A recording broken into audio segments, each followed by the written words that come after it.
Hi, everyone. My name is Simone Watkins, and I am going to be talking about empowering wellness and joy during times of career transition.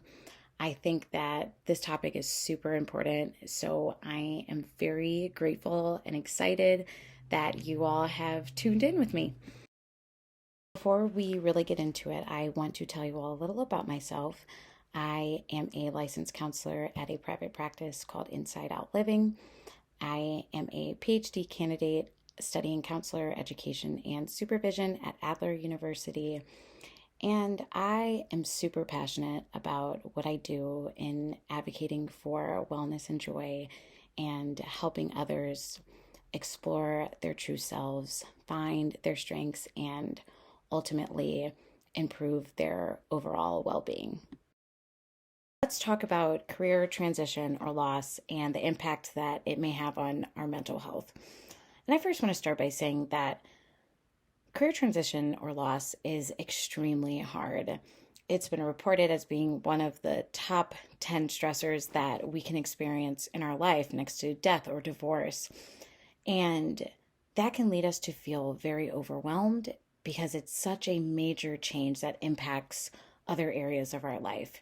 It can lead us to feeling a sense of fear or anxiety, maybe worry about the future or what am I going to do next, hopelessness, isolation out of shame or embarrassment, feeling a loss of control, which is really hard for us to experience, right?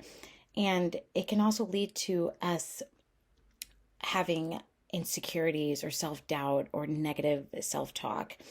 And our brain and our body can perceive this big change in our life as a threat to survival because it does impact all these other areas in our life. So, in knowing that career transition or loss can be one of the most stressful things that we experience in our life, let's talk about how we can cope, manage, and preserve well being during such a stressful time. And I think that it starts with self care. And self care can look like a lot of different things, such as doing something nice for yourself or doing something that brings you joy, showing yourself self compassion.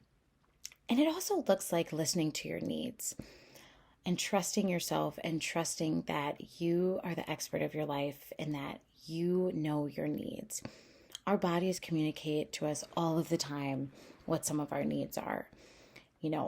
Our bodies may tell us when we have to use the restroom or when we're thirsty, and we typically will listen to those things. And our bodies are also telling us of our emotional needs.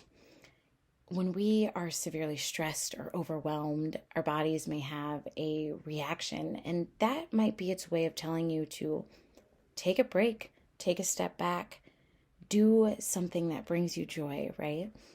And I think that it is very important to listen to those needs as we would listen to those other physical needs as well. Another way of self care is by staying grounded.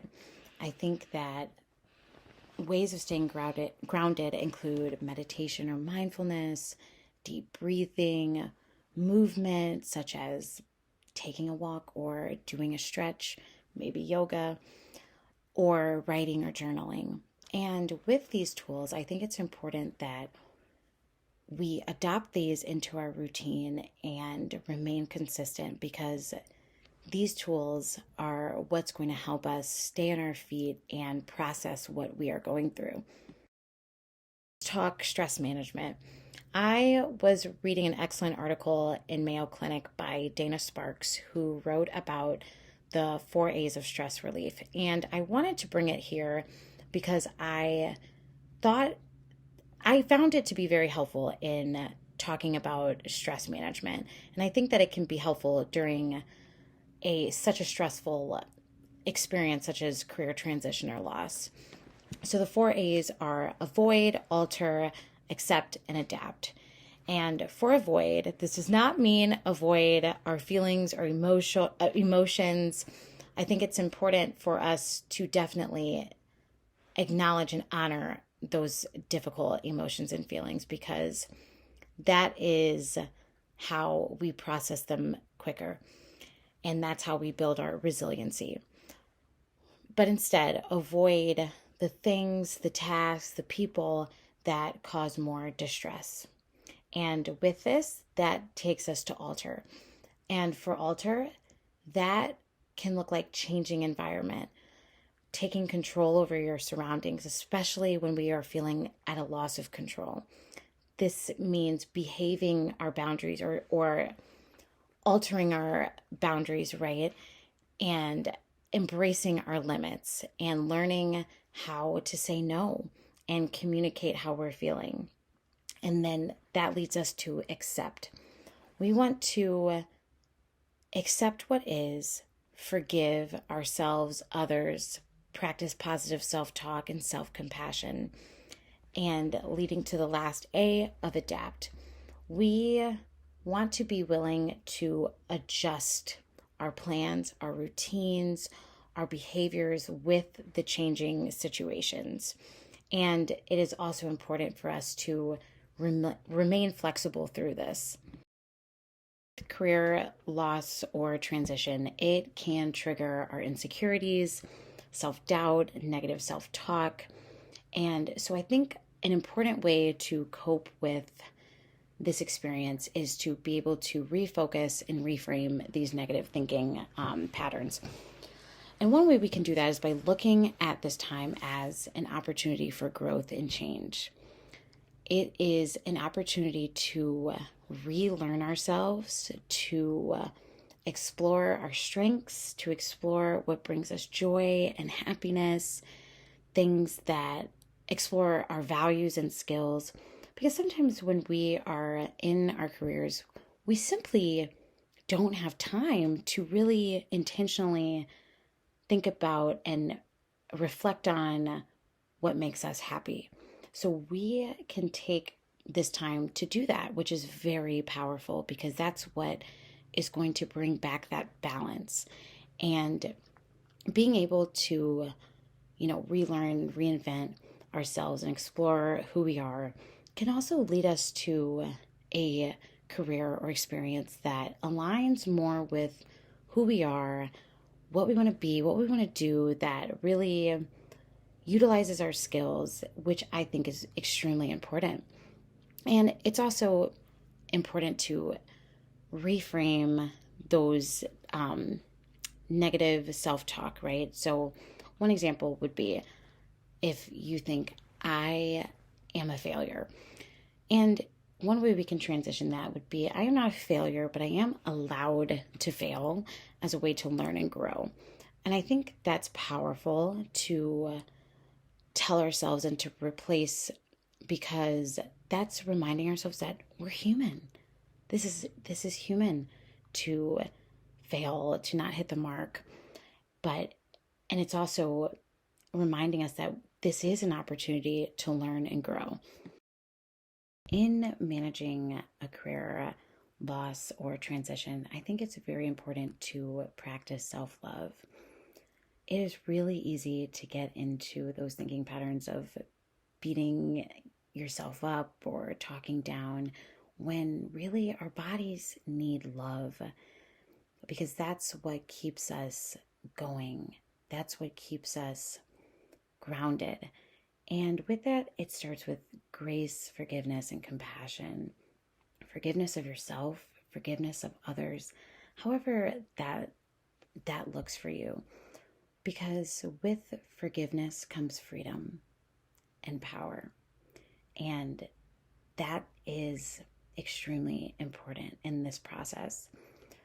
I also think it's important to acknowledge, accept, and embrace those painful experiences and emotions, because when we suppress or we don't acknowledge those difficult feelings and experiences, we're only pushing them down, and eventually they're going to come up in a way that we may not want them to. So by allowing them and embracing them, it allows for you and your body to process them and allow for them to move through you a little bit more quickly. And it's also important to give yourself permission to release and let go, which comes with that forgiveness, with that accepting these painful experiences. It is okay to be uncomfortable and fearful. Career loss or transition is uncomfortable and scary. So of course it's okay to feel that. And it's also honoring what you are going through and honoring your body and mind's needs. I want to spend a little time talking about vulnerability because I think that career loss and transition can lead us to feel very vulnerable because it does lead to those feelings of fear, anxiety, hopelessness. It can trigger those insecurities and self-doubt. And that exposure to those insecurities can lead us to feel like we are not worthy, that we are a failure, that we are not good enough. And it's associated with shame and weakness. And personally, I believe that vulnerability is quite the opposite of shame and weakness. I think it's power because it is the courage and the bravery to learn and grow. It is allowing you to be fully present with yourself in the way that you are able to relearn yourself, to explore yourself and reflect.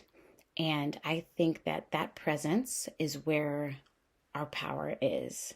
I think that with anxiety and those down feelings, we are typically very focused on the future or the past, right? When our power is in the present. So that is why I am so passionate about embracing vulnerability, because it's also reminding us that we're human. Career loss and transition is extremely hard. So honoring those feelings and accepting that vulnerability is allowing for openness. It's allowing for opportunity to find new meaning and new purpose, which is power. I want to end by reading you all a quote by Dr. Brene Brown in her book called Daring Greatly. Dr. Brene Brown talks a lot about vulnerability, and this quote really strikes me every time I look at it. Sometimes I'll look at it when I'm feeling down or scared. So I wanted to leave it here with you all. And it reads, vulnerability is the birthplace of love, belonging, joy, courage, empathy, and creativity. It is the source of hope, empathy, accountability, and authenticity. If we want greater clarity in our purpose or deeper and more meaningful spiritual lives, vulnerability is the path. Thank you. I want to thank you all so much for tuning in with me and listening as I talked about how to empower wellness and joy during one of the most stressful things that you can go through. I am leaving here my contact information. Please do not hesitate to reach out or connect. I love to talk and make conversation, and I am extremely passionate about what I do. So again, thank you.